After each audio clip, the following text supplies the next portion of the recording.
Fala pessoal que nos acompanha ao vivo aqui no Instagram, beleza? Como é que vocês estão nesse domingão aí? Bom dia, galera que vai chegando aí, vai dizendo de onde está acompanhando, se está ouvindo, tem mania de frescar comigo aí, o povo ligando para mim no meio da live agora. O Instagram tá com uma maniazinha de frescar comigo, tirar o som da transmissão. Vocês estão ouvindo? Se estiver ouvindo, dá um ok aí, por gentileza. Bom dia, José Servo. Se estiver ouvindo, me dá um ok aí, por favor. Advogado Daniel, um abraço. Só para vocês digam se o som tá ok. Cássia Lima. Eu quero saber se tá ok o som, mas tá, porque o pessoal tá dizendo que é de Recife. Pronto. Meu patrão Zé Marques, grande Zé Marques, homem forte da Alagoas aí. O homem que manda no direito constitucional no estado da Alagoas. Um abraço para você, Zé. Bom, vamos lá. Domingão aí são. Deixa eu ver que horas são. Meio perdido aqui, 10 horas e 20 minutos, e eu estou passando aqui para bater um papo com vocês e para agradecer uma série de mensagens que eu recebi ontem à noite no meu direct.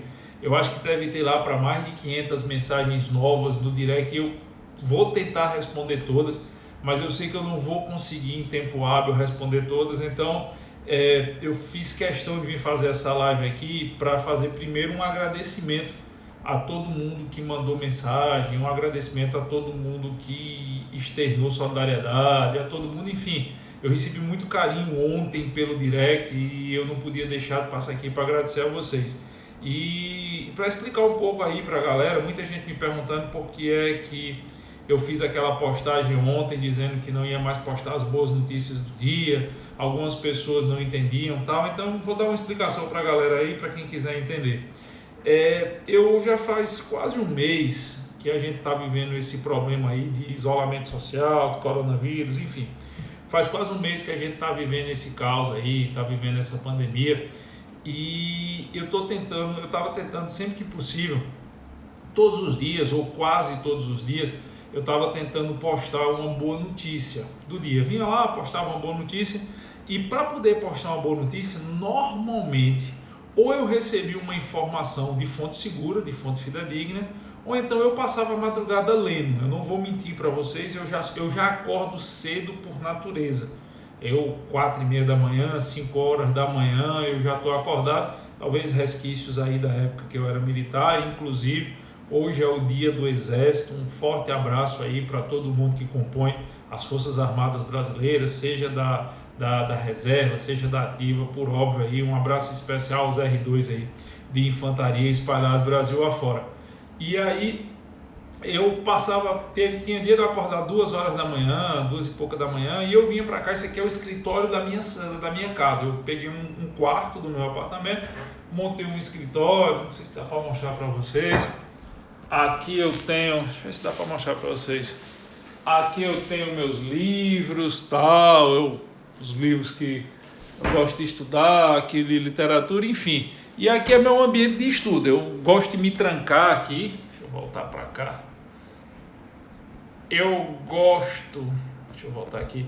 De me trancar, eu tenho uma bancada grande que eu só sei estudar, espalhando livro, escrevendo as coisas, espalhando tudo aqui. E aí eu gosto de ficar aqui, gosto de estudar. E nesse período, como eu estou acordando muito de madrugada, eu estava lendo muita coisa. E inclusive eu tomei uma decisão para mim mesmo, que eu ia tentar me informar, mas eu ia tentar me informar de outras fontes que não a imprensa tradicional brasileira.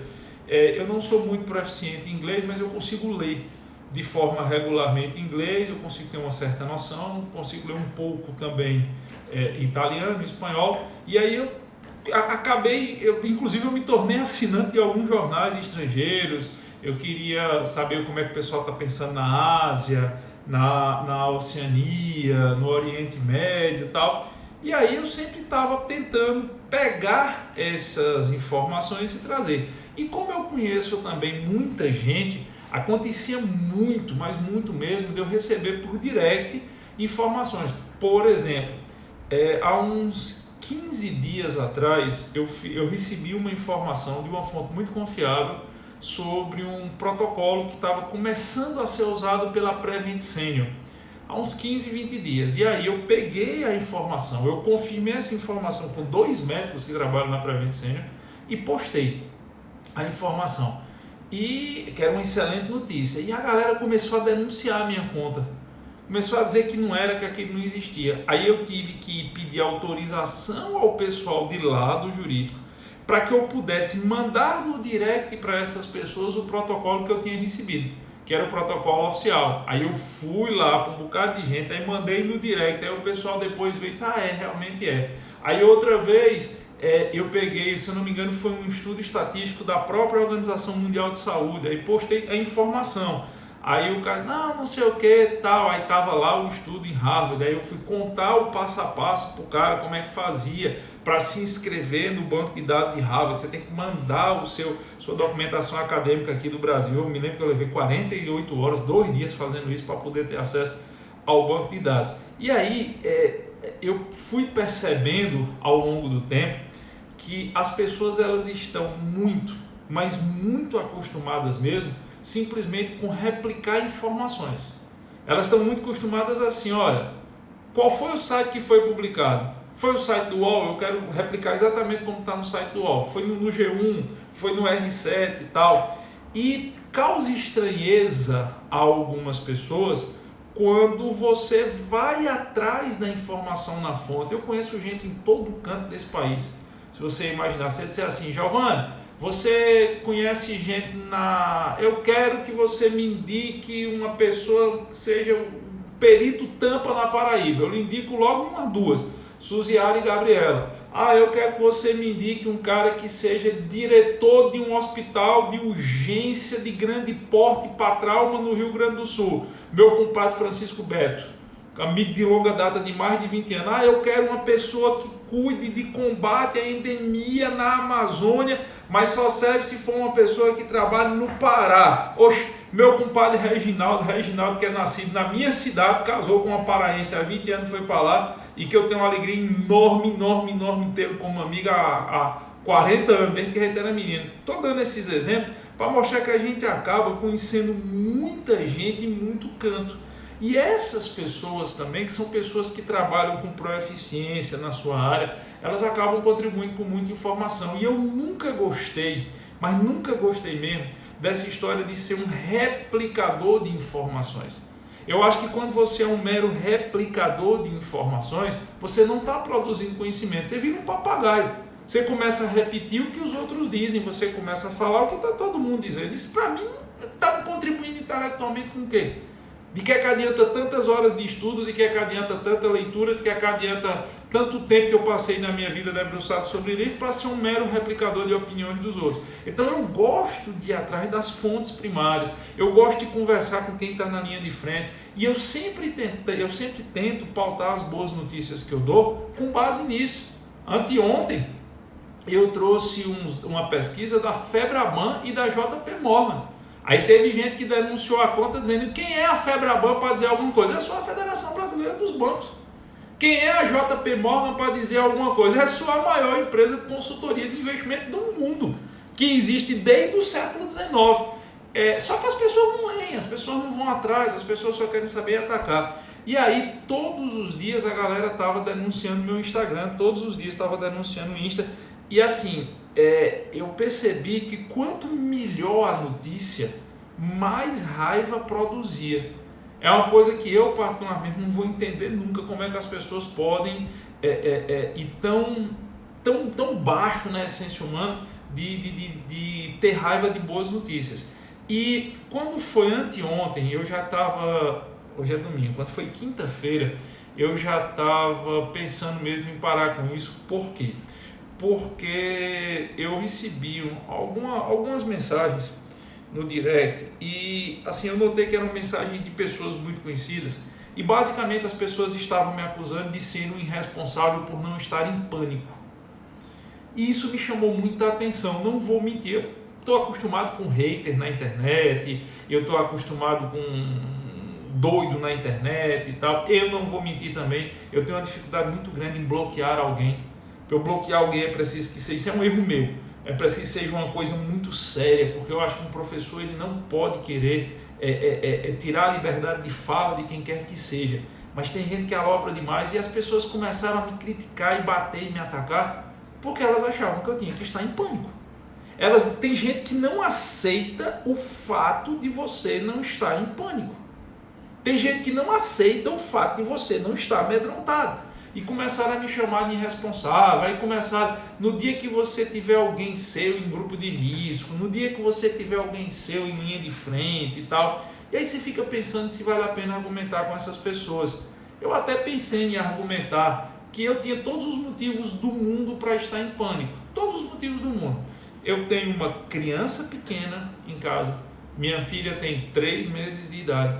A minha esposa é profissional de saúde. Ela vai ter que voltar a trabalhar agora no próximo mês com a criança pequena em casa. E ela é profissional de saúde, vai ter que ir para... Terminou os 4 meses da licença, ela vai ter que trabalhar, faz parte da missão dela, faz parte da obrigação dela. Meu irmão trabalha na emergência do Hospital de Referência de Combate ao Coronavírus do interior do Ceará todinho, que é o Hospital Regional do Cariri. E além de trabalhar lá, meu irmão faz triagem de passageiros no Aeroporto Regional do Cariri. Todo mundo que desembarca, vindo de São Paulo, Rio, Recife, de onde for, no aeroporto de Juazeiro do Norte, passa pela triagem que é feita lá, comandada pelo meu irmão e pela equipe representando a prefeitura da cidade de Juazeiro do Norte. Minha cunhada trabalha como enfermeira Naneri, dentro da UTI do Hospital Regional do Cariri. Meu pai tem 86 anos de idade, minha mãe tem 70 anos de idade. Eu tinha tudo para estar em pânico.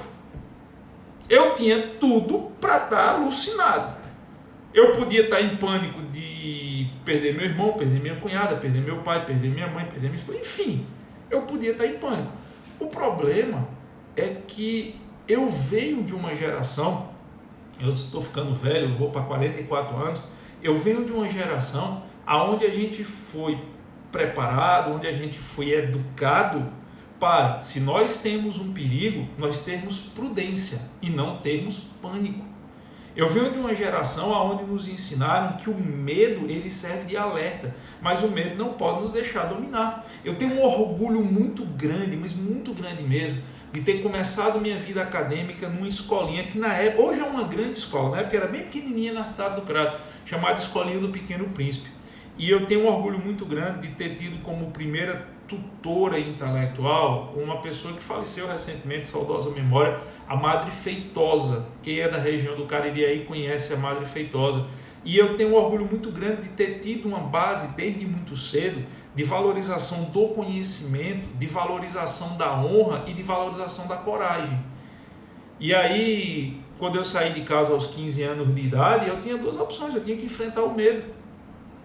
Ou então eu tinha que aceitar que o mundo ia me tragar e não ia sair do canto. Então assim, eu fui preparado e a vida me, parte a educação, parte meus pais e parte a vida, eu fui preparado para quando está diante de um momento de dificuldade, quando está diante de um momento de temor, eu ter a prudência necessária, porque ninguém aqui quer ser herói, eu ter a prudência necessária, mas não me deixar dominar pelo pânico.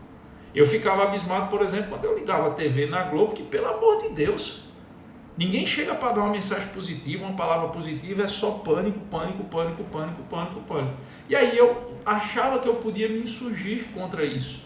Eu achava que eu podia ajudar de alguma forma, trazendo informações que eu recebia, outras coisas que eu li, minhas madrugadas de leitura, para tentar mostrar para todo mundo que tudo passa.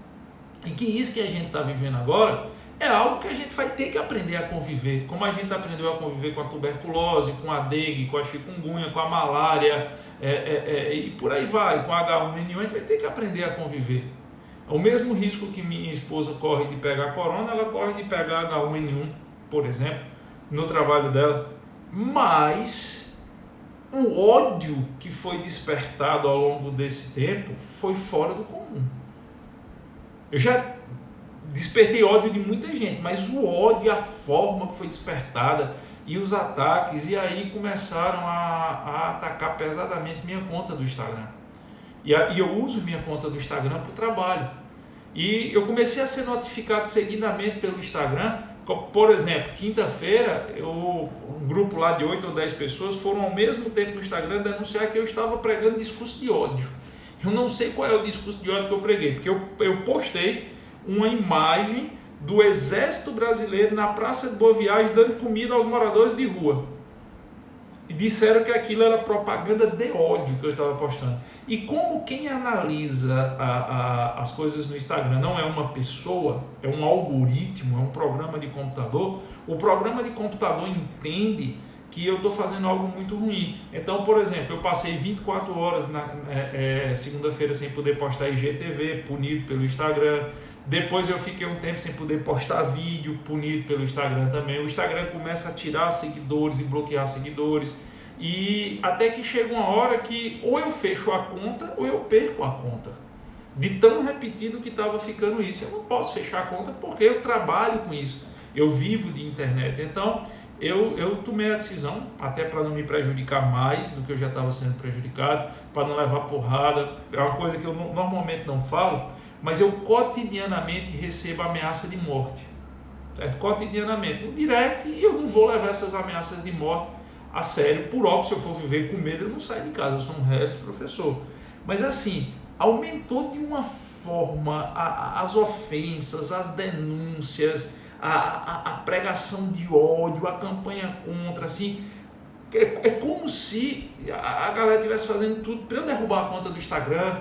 Eu já tinha parado no Facebook, eu não sei se a galera acompanhava no Facebook, há uns 15 dias eu parei de postar no Facebook.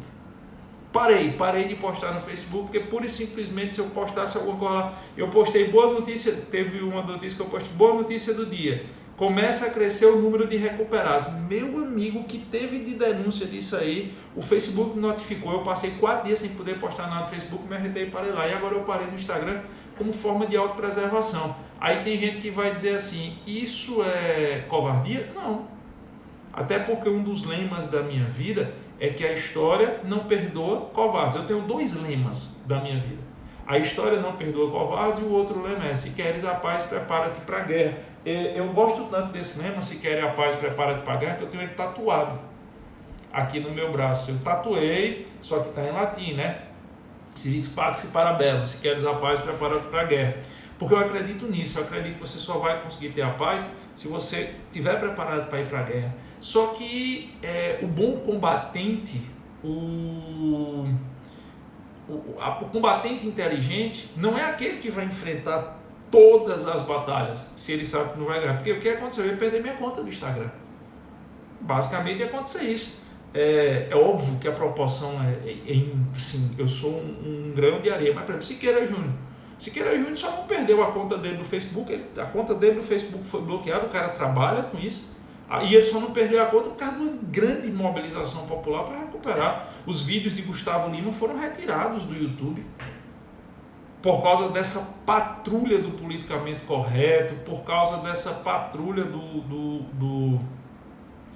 das pessoas que querem dizer o que você deve achar e que não aceitam uma visão.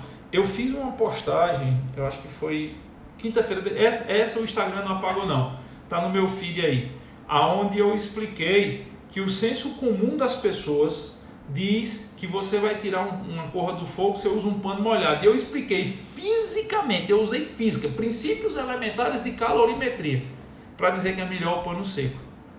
E assim, veio tanta merda, tanta besteira nos comentários, tantas ofensas nos comentários, que eu comecei a apagar as ofensas, que é coisa que eu não faço, de tão absurdo que estava. De gente chegar e dizer assim, isso é absurdo, você não pode criar essa tese. Criar tese é física, é calorimetria. Eu dei a equação que eu usei, eu dei os valores referenciais que eu usei. Eu fui me lembrar das aulas do professor Cezinha, lá do Diocesano do Crato, quando eu era adolescente. E aí eu achei que não valia a pena. Não valia a pena por quê? Porque eu preciso do Instagram para outras coisas, é um Instagram jurídico, isso vai passar, certo? Na verdade, essa situação já está passando. Eu faço lives todos os dias aqui no Instagram de conteúdo jurídico. Ontem eu fiz live com o Rabelo, todos os dias eu faço. Quando eu não faço aqui é porque eu estou no canal de outra pessoa fazendo live, e por isso que eu parei, porque seria burrice continuar com essa guerra. E aí o que é que eu digo? Aí tem, vai continuar tal. Eu tenho um outro perfil, esse outro perfil eu me dou o luxo de ser um perfil fechado, certo? Que é o PLGG Sarcasmo. Por que eu criei o PLGG Sarcasmo? Eu criei o PLGG Sarcasmo há uns 5 meses, somente para os amigos, que eu tenho alguns grupos de WhatsApp, para pai, cria um segundo perfil, cria um segundo Instagram, para você dar sua opinião, tirar suas ondas, beleza. Eu criei achando que ia dar 1.000 pessoas, é tanto que o perfil é fechado. Tem quase 19.000 pessoas lá em 4 meses, em 5 meses. Já chegou gente lá querendo comprar o meu Instagram, o PRG Sarcástico. Eu digo, rapaz, tá vendo placa de venda isso aqui? Eu não criei para vender, eu não faço um comercial lá tal. E aí esse perfil eu me dou luxo de ser fechado. Por quê? Porque lá eu vou dar todas as opiniões que eu quiser, eu ainda sou livre para dar minha opinião, eu vou postar as boas notícias do dia.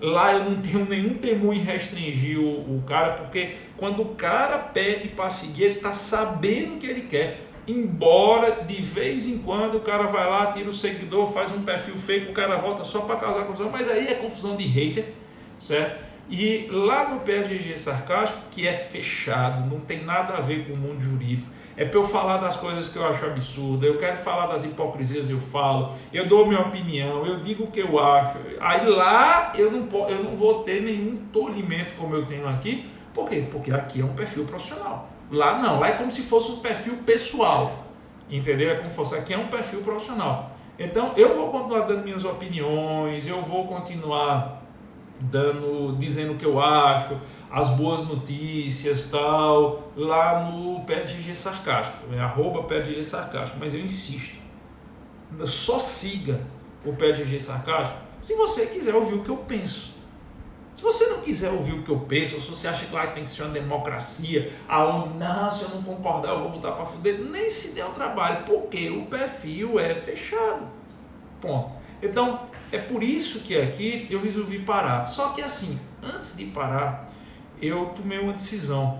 Eu tomei a liberdade de entrar em contato com o presidente da Prevent Senior. A última postagem que eu fiz, que foi a que o Instagram removeu ontem, que muita gente denunciou, eu falava do protocolo da Prevent Senior. E eu recebi a informação, inclusive a informação que eu dei ontem, hoje está circulando em todos os Instagrams e todos os Twitters. Por quê? Porque foi uma informação que eu recebi reservada das pessoas que trabalham lá e que só veio a público hoje. Só que aí muita gente disse que aquela informação não procedia, que não sei o que é que eu resolvi fazer. Eu entrei em contato com o presidente da Prevent Senior, ele, que é o cara que está comandando todo esse estudo mundial do uso da medicação, que foi o que eu citei ontem, e ele gentilmente me atendeu e eu pedi para fazer uma live comigo aqui nesse meu perfil, e ele agradeceu e disse que vai fazer sim. A gente já está em contato no telefone, ele está vendo na agenda dele, porque por óbvio o cara é diretor da Prevent Senior, que está no foco como é que eu posso dizer, está no foco da tempestade. Na conversa ele falou o tanto que ele está levando porrada, está tentando ajudar, e se eu estou levando, imagine ele, mas ele me deu a gentileza da gente fazer uma live aqui, e amanhã ele vai ver a questão da agenda dele, aí eu acredito que na terça-feira ou na quarta-feira eu vou fazer uma live aqui com o diretor-geral da Prevent Senior. E vai ser a última vez que eu vou falar das boas notícias aqui, mas eu faço questão de terminar com ele, porque eu falei algumas vezes do protocolo da Prevent Senior, eu falei algumas vezes de quanto eu sou esperançoso com o excelente trabalho que a Prevent Senior está fazendo, de quanto eu sou esperançoso com o que eles estão traduzindo de excelentes resultados e quanto eu acho que eles estão sendo injustiçados. E aí eu faço questão de terminar essas boas notícias fazendo essa live com ele, para que ele conte in loco o que está acontecendo. Pedi também a um grande amigo meu, ele ficou só de me confirmar a questão do plantão. Ele trabalha num dos maiores hospitais de referência do combate à Covid em São Paulo, e ele está lá dentro, e eu pedi a ele para fazer uma live comigo. Ele me pediu só para confirmar hoje à noite, que eu queria que ele fizesse uma live junto com outros profissionais que trabalham lá também, para contar a real, o que é que está acontecendo. Então eu vou fazer essas duas lives aí e vou depois parar de falar sobre isso aqui. Lá no meu outro Instagram, no @PLGG Sarcástico, eu vou continuar falando o que eu penso, sentando o pau, e enfim. E lá, se o Instagram derrubar a conta, ele já bloqueou uma vez, o Instagram já bloqueou o PLGG Sarcástico por 24 horas. Se ele bloquear, se ele derrubar, lá não é profissional, vai ter, sei lá, 20 mil seguidores, deixa lá, deixa derrubar, enquanto der para falar, a gente vai falar. Então, eu queria agradecer demais a gentileza. Eu queria agradecer demais as mensagens que a galera mandou. Eu vou tentar responder todas, mas foram muitas e muitas e muitas mensagens pelo direct, porque quando eu fiz a postagem ontem, eu bloqueei. Eu bloqueei os comentários porque eu sabia que se eu deixasse os comentários em aberto, ia ter sempre aquele palhaço, fez a postagem para ter comentários, fez a postagem para o povo vir interagir. Então, para não dar esse tipo de cabimento, até porque eu sempre repito, quem vive de like, quem acha que é importante porque tem like, é a mesma coisa de quem acha que é milionário com dinheiro de banco imobiliário. Eu não vivo de like. Tá certo? Eu uso as redes sociais como ferramenta de comunicação. Então eu deixei os comentários fechados, e aí como eu deixei os comentários fechados, muita gente veio no direct. Eu vou tentar responder, mas eu não sei se eu vou conseguir responder em tempo razoável, tá bom? Então essa live primeiro foi para agradecer. A segunda coisa é o seguinte, eu tenho recebido muitas mensagens também, muitas mensagens e muitos vídeos. Cara, eu faço parte de uns 10, 12 grupos de WhatsApp aí de segurança pública do Brasil todo. E assim, hoje, de ontem, hoje de manhã, o que eu recebi, eu acordo, quando eu olho no WhatsApp, já às vezes eu primeiro rezo para poder olhar o WhatsApp. Mensagens e vídeos dantescos e do que está acontecendo no Brasil afora. E muita gente pedindo para eu me posicionar sobre isso, sobre principalmente a atuação das guardas municipais Brasil afora. Hoje de manhã eu acordei com um vídeo da captura da gerente de uma casa lotérica por guardas municipais. Alguns deles sequer estavam fardados, com a viatura descaracterizada. Eu não vou me lembrar agora de cabeça onde foi a cidade que isso aconteceu. Se alguém tiver visto esse vídeo aí, se alguém souber em qual cidade essa cena aconteceu, puder escrever nos comentários, eu agradeço. Eu recebi em 2 grupos hoje de WhatsApp. Pelo que eu entendi da imagem, certo? Pelo que eu entendi do contexto da imagem, foi uma gerente de uma casa lotérica que ela simplesmente não conseguia conter o tanto de gente que estava querendo entrar na casa lotérica. E aí os guardas municipais, e o que me chamou na imagem, que eram guardas municipais descaracterizados, com a viatura descaracterizada, se não me engano era até um Palio que eles estavam usando lá, capturaram e algemaram. Eu recebi também ontem à noite ainda as imagens de uma vendedora de flores sendo capturada e sendo algemada.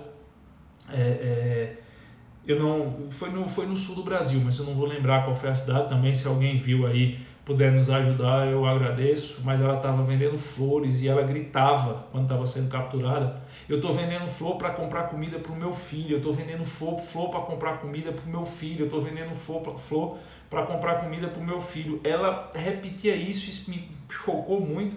E ela foi algemada, as flores delas que ela estava lá foram amassadas, colocadas num saco plástico e tal. Teve a questão de Araraquara, teve a questão de Maringá, teve um outro vídeo que eu recebi de uma pessoa que estava tentando se deslocar da casa dele para a casa da mãe. E a guarda municipal capturou. Teve o caso de um amigo meu que teve uma dificuldade enorme para chegar, entrar numa cidade do interior do Nordeste, para levar a feira e o remédio para a casa dos pais. Então eu tenho recebido muitos vídeos dessa natureza aí. E muita gente me pedindo, teve uma captura, se eu não me engano, na Avenida Boa Viagem, mas esse vídeo aí eu ainda não entendi direito o contexto, certo? Realmente eu não entendi direito o contexto, então eu não posso me manifestar. Eu sei que foi de ontem para hoje e muita gente me pedindo para me manifestar. Eu fiz até essa semana que passou, eu dei uma entrevista para um canal do YouTube que fala para os guardas municipais do Brasil todo. Tem um cara chamado Eliel, que ele é meio que como fosse um representante dos guardas municipais do Brasil. Ele está sempre em Brasília defendendo a guarda municipal e ele tem um canal no YouTube chamado Azul Marinho. E eu dei uma entrevista para ele sobre alguns desses casos e dei minha opinião. Depois, se você quiser, procura lá no canal do YouTube, canal Azul Marinho, é do Eliel. E ele fala basicamente para quem já é guarda municipal. E aí eu tive a oportunidade de externar minhas opiniões, minhas posições. E assim, eu não vou estar tratando caso a caso, situação para situação. Mas uma coisa eu preciso dizer. Eu tenho uma consciência tranquila de que há mais de 20 anos eu defendo... Deixa eu tirar um pouquinho aqui. Há mais de 20 anos eu defendo isso, Azul Marinho no YouTube. É isso aí, Alexandre Torres. Obrigado, cara. É Azul Marinho no YouTube. Bota lá, você vai ver o cara chamado Eliel, ele só fala para a Guarda Municipal. E eu, quarta-feira, eu não me lembro de cabeça se foi terça ou quarta-feira, mas foi essa semana agora, eu dei essa entrevista ao vivo lá, mais de 1 hora de entrevista, eu conversei com ele lá e com os guardas municipais de todo o país que estavam lá. E eu tenho uma consciência tranquila que há mais de 20 anos eu defendo as forças de segurança nesse país, certo? Não sei se alguém aqui é meu seguidor há muito tempo, aqui no Instagram, na época do Facebook, desde a época do Periscope também, desde a época que a internet não tinha ainda, eu já era defensor das forças de segurança. Quantas e quantas vezes aí, pessoal que acompanha aqui não já me viu me postando ao lado das forças de segurança, Polícia Militar, Guarda Municipal, Bombeiro, Polícia Civil. Quantas e quantas vezes a galera não já me viu aí, o pessoal diz, não vai falar mal de polícia não. Eu digo, não, para falar mal de polícia já tem muita gente para falar mal de polícia. Eu prefiro falar as coisas boas. E milhares de vezes eu disse, tem policial que alopra, tem médico que alopra, tem professor que alopra, tem gari que alopra, tem comerciante que alopra, porque isso não é da profissão, isso é do gênero humano. E eu nunca tive vergonha e nunca me escondi, nunca tive vergonha de dar a cara a tapa para defender as forças de segurança desse país. Eu até brinco, quem diz isso, eu tenho um compadre meu, André Carneiro. André Carneiro é policial e é professor e é compadre meu há muitos anos. E André Carneiro uma vez falou uma frase, ele disse que eu defendo a polícia mais do que a própria polícia. Eu achei essa frase de Andrezinho interessante. André disse assim, você já defende... Estava numa reunião, interessante da reunião, e ele falou isso para uma outra pessoa, que eu defendo a polícia mais do que a própria polícia. E então eu tenho uma consciência tranquila. Pronto, falei, André, está na live aí. André, acabei de falar do seu nome, cara, não tinha visto você na live. Abraço aí. Você lembra, não vai dizer o contexto, André, claro, mas você lembra qual foi o contexto que você falou essa frase, né? Ele disse assim, olha, esse rapaz aqui defende a polícia mais do que a polícia. E então eu tenho uma consciência tranquila para dizer o que eu vou dizer agora, tá certo? E achar ruim, ache. É a opinião de um professor de... Abraço, Andrezinho. É a opinião de um professor de direito penal, de um autor de livro de direito penal, de um livre pensador, de alguém que ainda tem liberdade de cátedra. Justamente por ter defendido durante décadas as forças policiais, justamente por inúmeras vezes que me foi perguntado, eu ter dito que os guardas municipais, embora tecnicamente não componham o rol da polícia em sentido estrito, para quem não sabe o que é polícia em sentido estrito, são aquelas forças que estão listadas no começo do artigo 144 da Constituição Federal. Polícia Federal, Polícia Rodoviária Federal, Polícia Ferroviária Federal, Civil, Militar, Bombeiro Militar e agora a Polícia Penal, porque teve a PEC que introduziu a Polícia Penal, que eram os antigos agentes penitenciários, agora são Polícia Penal. Então, embora tecnicamente a Guarda Municipal não seja polícia em sentido estrito, ela é força de segurança pública, como os agentes de segurança viária. Quantas e quantas vezes eu não defendi isso em congressos, quantas e quantas vezes eu não dando entrevista em rádios, quando eu era questionado sobre a Guarda Municipal, eu sempre dizia que a Guarda Municipal precisa de um respaldo maior, que eles são forças auxiliares, que não se pode entender a Guarda Municipal como mera guarda patrimonial. Então eu lhe digo a você, consciência tranquila. Justamente por isso é que hoje eu vou dizer, eu acho que o que as guardas municipais, em alguns locais, porque você não pode generalizar, você não tem como generalizar, seria de uma irresponsabilidade intelectual gigantesca da minha parte se eu generalizasse.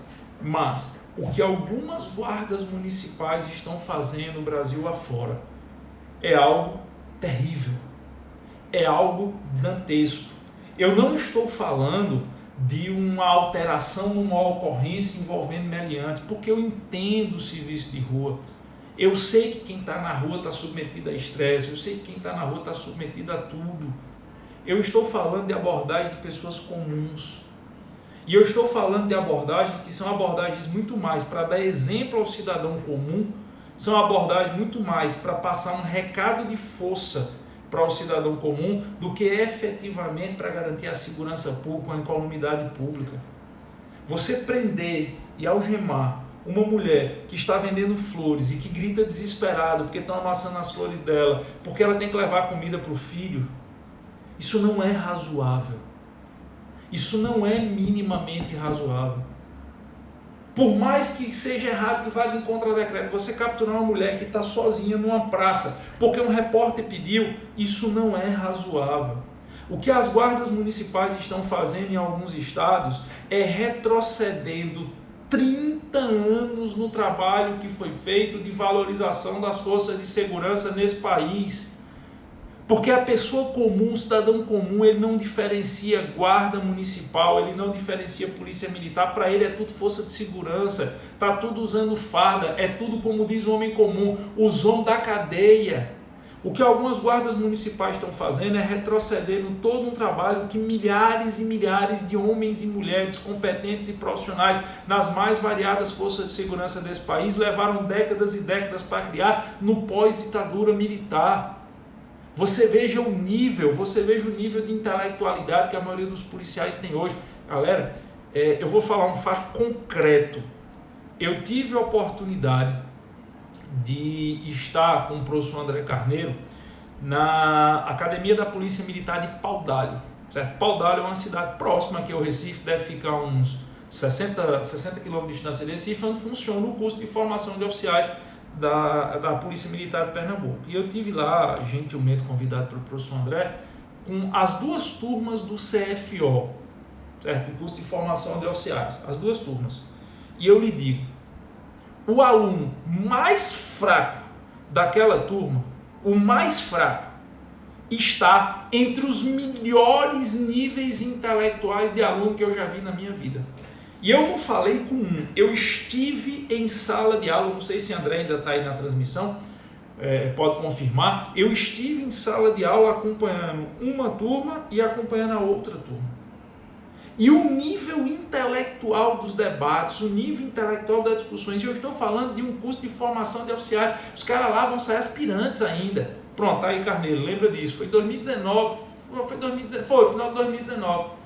O nível de discussão intelectual, o nível de análise, bicho. A gente está falando de gente que vai para a rua com um nível intelectual e um nível operacional lá em cima.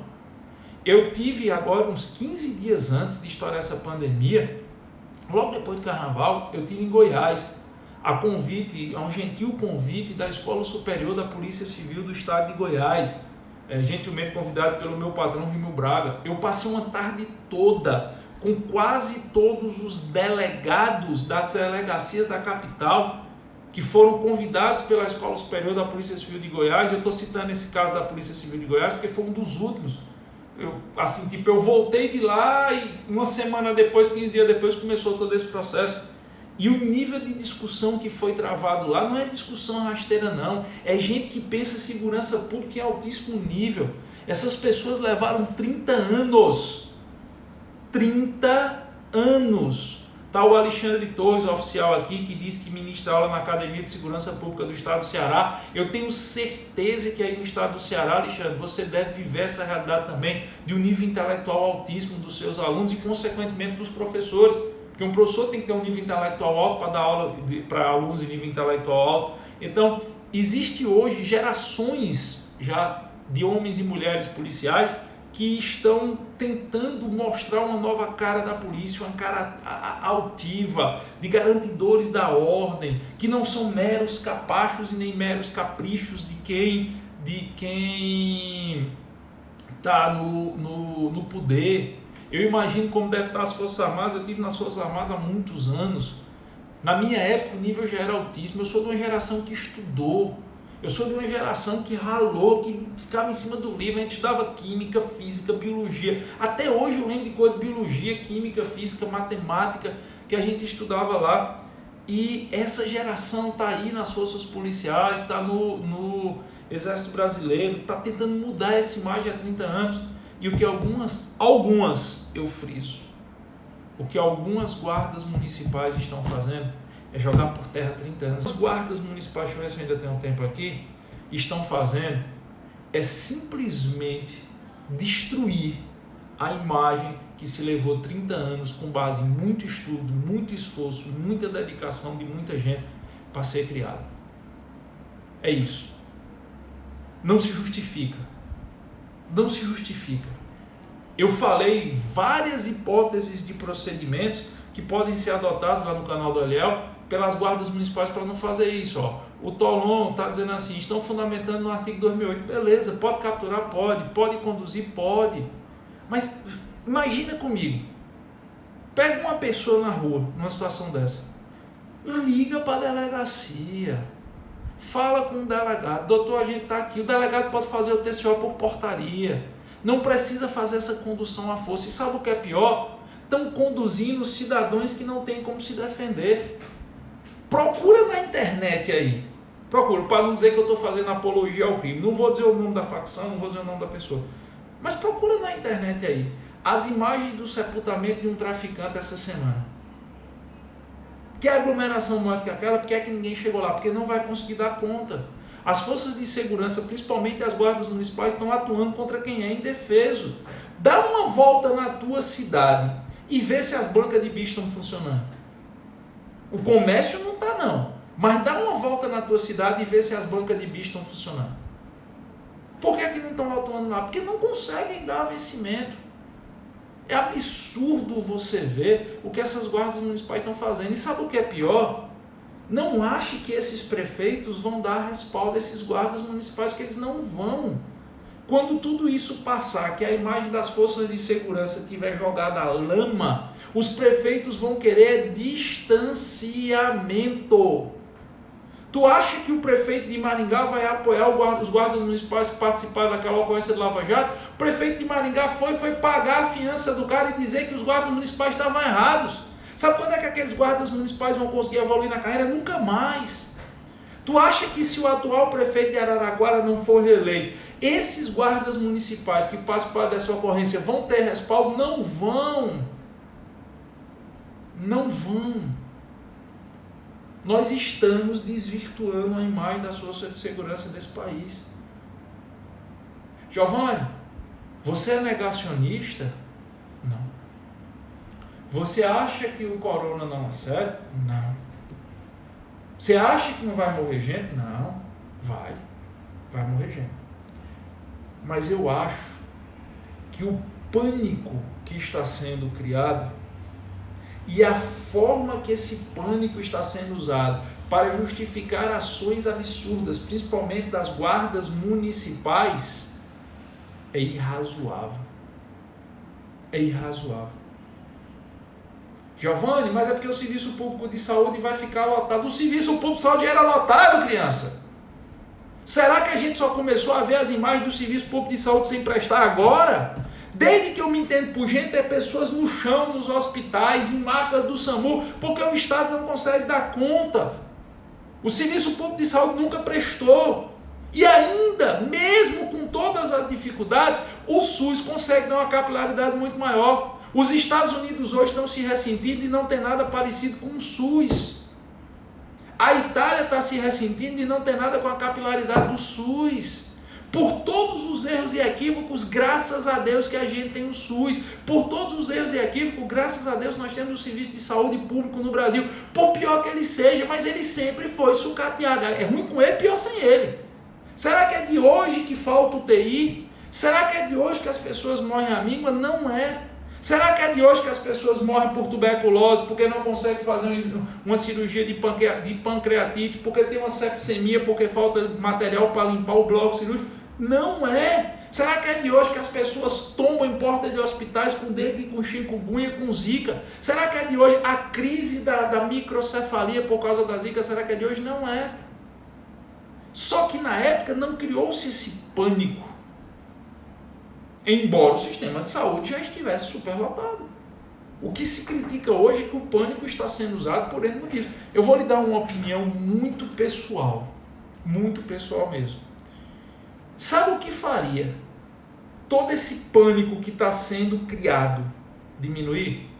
É se o Senado aprovar o orçamento para estados e municípios que já estavam quebrados, de bilhões de reais sem nenhuma contrapartida. Você vai ver. Se isso for aprovado, como vai arrefecer. Sabe por quê? Porque se você mantém a população em pânico, você mantém a população dentro de casa, se você tem queda de arrecadação e alguém vai chegar com 4, 5, 6, 8, 10 vezes a arrecadação que você teria um mês de uma vez só, e você não precisa justificar para onde vai aquela grana, você não precisa justificar para onde vai aquele dinheiro, é um excelente negócio. Excelente negócio. O problema é que para que isso aconteça, a gente está criando um preço que a minha geração não vai ser capaz de pagar. Talvez a geração dos nossos filhos não sejam capazes de pagar. É muito fácil dizer fique em casa. Muito fácil. Eu posso dizer a você, eu posso ficar em casa. Eu aguento, graças a Deus, 3, 4 meses em casa. Talvez 5 meses. Aguento. E consigo voltar ativo depois disso. E por que é que você simplesmente não se cala, Giovanni? Uma pessoa me disse essa semana, eu recebi um WhatsApp de uma pessoa dizendo assim, cara, fica na tua, se cala, vai de acordo com a maré, vê para onde a maré está dando e tu defende para onde a maré estiver dando, quando mudar tu muda. E eu respondi para o cara numa frase, eu tenho convicções, não conveniências. Eu não sou suicida, eu não sou louco, por isso que eu vou parar de postar a boa notícia no meu Instagram pessoal. Mas eu tenho convicções. Eu podia passar 5 meses em casa assistindo Netflix? Podia.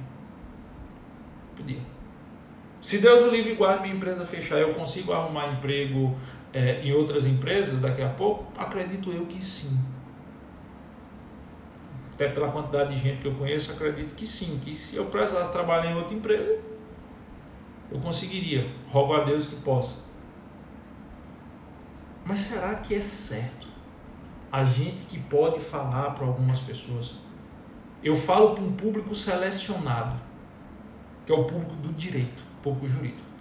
São 151 mil seguidores nessa página, quem segue efetivamente, mas como a página é aberta, passa quase 4 milhões de pessoas por mês na minha página.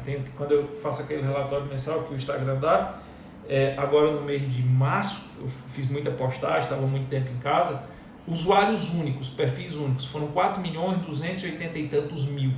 Eu estou falando para 4 milhões de pessoas no mês, eu sou quase uma pequena TV. Papai do céu me deu essa oportunidade. Tem vídeo meu que eu posto no YouTube que a galera baixa no WhatsApp e bota para circular no WhatsApp. Eu acho que, se brincar, tem gente aqui da área de segurança que recebeu o vídeo meu do WhatsApp aí, circulando nas suas segurança. Então eu tenho uma responsabilidade. E eu não concebo como é que pessoas que têm voz, uma pouca voz que o seja, que fala para um público segmentado como a gente fala, se calem. É porque eu posso passar 4 meses, 5 meses em casa, é porque eu posso fazer a feira, é porque eu posso comprar o leite do meu filho, que eu vou de acordo com as conveniências. Cara, eu não consigo. Me desculpa, eu não consigo. Seria mais fácil. Eu não precisaria estar fazendo essa live para explicar porque é que eu vou parar de postar boas notícias. Eu não teria sido punido pelo Instagram, não estaria levando tanta pedrada. Mas eu não consigo. Sabe por que é que eu não consigo? Por um motivo muito simples, cara. Eu nunca passei necessidade na minha vida, graças ao meu bom pai. Eu fico olhando para cá para ver o tempo. Eu nunca passei necessidade na minha vida, graças ao meu bom pai, Pai do céu, e aos meus pais da terra, meu pai e minha mãe. Eu não tenho história triste para contar. Eu nunca passei fome. Nunca passei frio, nunca dormi no chão e peço a Deus que isso nunca aconteça. Nem para mim, nem para os meus. Eu nunca passei necessidade. Nunca tive uma vida abonada, mas nunca passei necessidade. Se eu precisasse comer de manhã, tarde, noite, tinha. Se eu precisasse a cama para dormir, eu não tinha o brinquedo que eu queria, mas necessidade eu não passei. Mas eu venho de uma região muito pobre. Eu nasci no Crato, no Ceará, e eu cresci entre Crato e o sertão do Pajeú. Meu pai hoje era separado da minha mãe, e meu pai hoje mora num sítio, André conhece, André foi já lá na casa do papai, num sítio no meio do mato, num distrito de Serra Talhada. E eu, com 5, 6 anos de idade, eu ia para a terra onde meu pai nasceu e via aquelas pessoas que moravam na terra enfrentando as secas pestilentas do sertão. Eu presenciei aos 10 anos de idade uma mãe de família chegar esquálida, com uma criança recém-nascida de 4 dias de recém-nascido, que ainda não tinha comido direito porque a mãe não tinha leite, e dar essa criança para uma tia minha implorando para minha tia ficar com a filha dela e criar para a filha não morrer de fome, porque a mãe sabia que ia morrer de fome. Eu vi isso aos 10 anos de idade.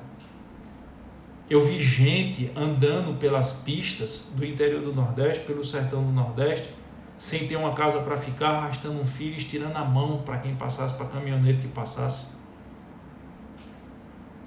Eu vi gente morrer amigo em hospital, gente que trabalhava com meu pai morrer amigo em hospital. Eu vi um morador lá da terra de meu pai ser trazido em um acidente aqui para o Recife, para um hospital, e não ter um pano para cobrir ele no chão do Hospital da Restauração. E eu ter que mover mundos e fundos para ele conseguir ser operado. E eu não me esqueço disso. Eu vi portas serem fechadas para mim no começo da minha vida profissional, e vi gente que podia gritar da injustiça e não gritar, porque era mais fácil de encontrar com a corrente.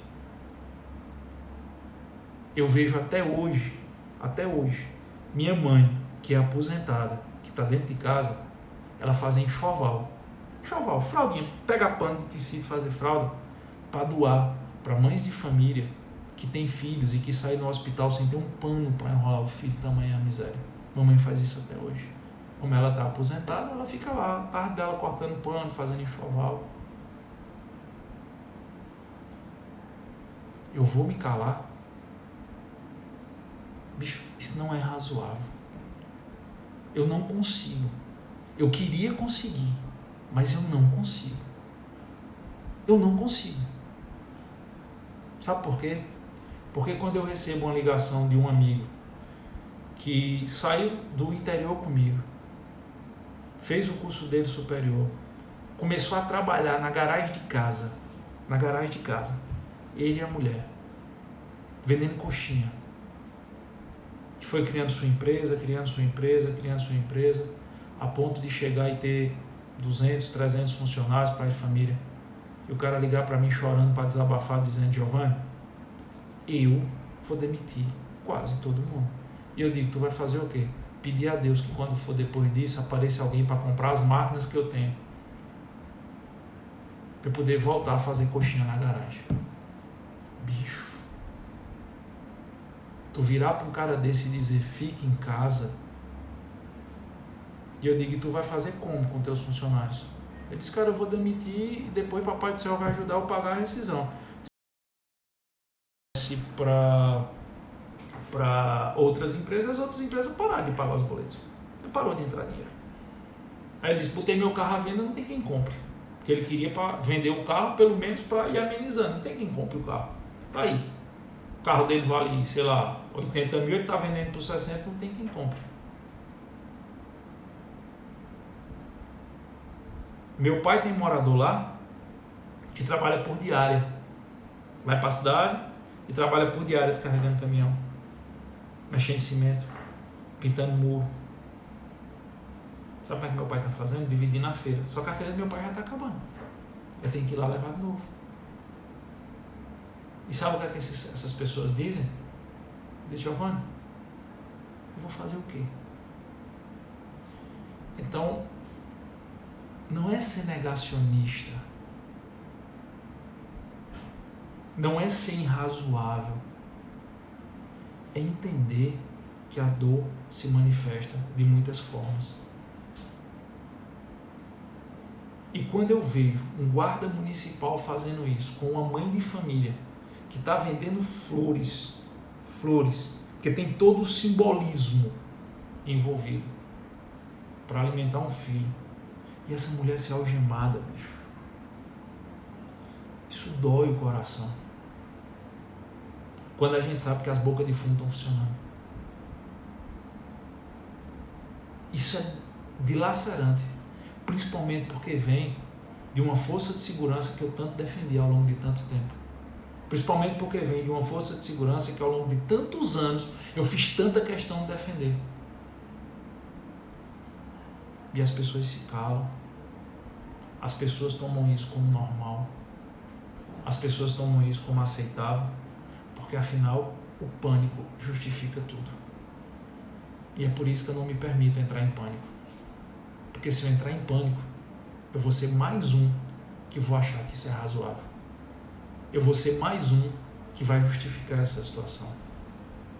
Então eu peço, senhores das forças de segurança, vocês são cidadãos como todos os outros. Eu não posso pregar aqui a desobediência, senão eu estaria cometendo crime. Mas vocês são cidadãos como todos os outros. Eu sei que vocês cumprem ordem, mas existem formas e formas de cumprirem ordens. E nós não podemos ser cegos. E vocês, integrantes das forças de segurança, vocês não podem ser baionetas cegas, como se diz no direito penal militar. Vocês têm que ser baionetas inteligentes. E baionetas inteligentes sabem que quem ataca aqueles que precisam ser defendidos, um dia terão apenas o ódio daqueles que não contaram com a sua defesa. E olhe que eu não estou falando de bandido não, porque quem me conhece sabe a raiva que eu tenho de meliante. Eu estou falando de pais e mães de família. E isso não tem nada a ver com partido político, com direita, com esquerda. Isso não tem nada a ver. Eu quero que a política se exploda. Mas eu quero que o nosso povo, que as pessoas simples não sejam ofendidas como estão sendo ofendidas, e principalmente que não sejam ofendidas como estão sendo ofendidas por alguns, e eu frisei bem isso, alguns guardas municipais. E infelizmente defender essas ideias parece que você está se filiando a partido A, partido B, partido C. Não. A única coisa que eu quero de política é meu direito de voto e meu direito de expressão. O que eu defendo é o bom direito e a razoabilidade. E o que eu ataco é o pânico. E o que eu ataco é a submissão, é a dominação. E não achem, senhores, não achem que a grande maioria desses políticos estão preocupados com a sua saúde. Eles nunca tiveram, por que é que ligaram a chave agora? Não acho que a grande maioria desses administradores estão preocupados com você. Eles não estão. De graça nessa vida, só amor de mãe, tudo tem um preço. Todos eles, pode ser quem for, qualquer um. Alguns mais, outros menos. Mas eles estão preocupados primeiro com si mesmo. O problema é que quem está do outro lado não tem voz e eles têm. E é por isso que é tão estranho as pessoas que têm voz, as pessoas que podem falar para o universo do direito calarem. Mas quem fala leva pedrada, né? Talvez seja até mais inteligente ficar calado. Pena que nesse ponto eu não consigo ser inteligente.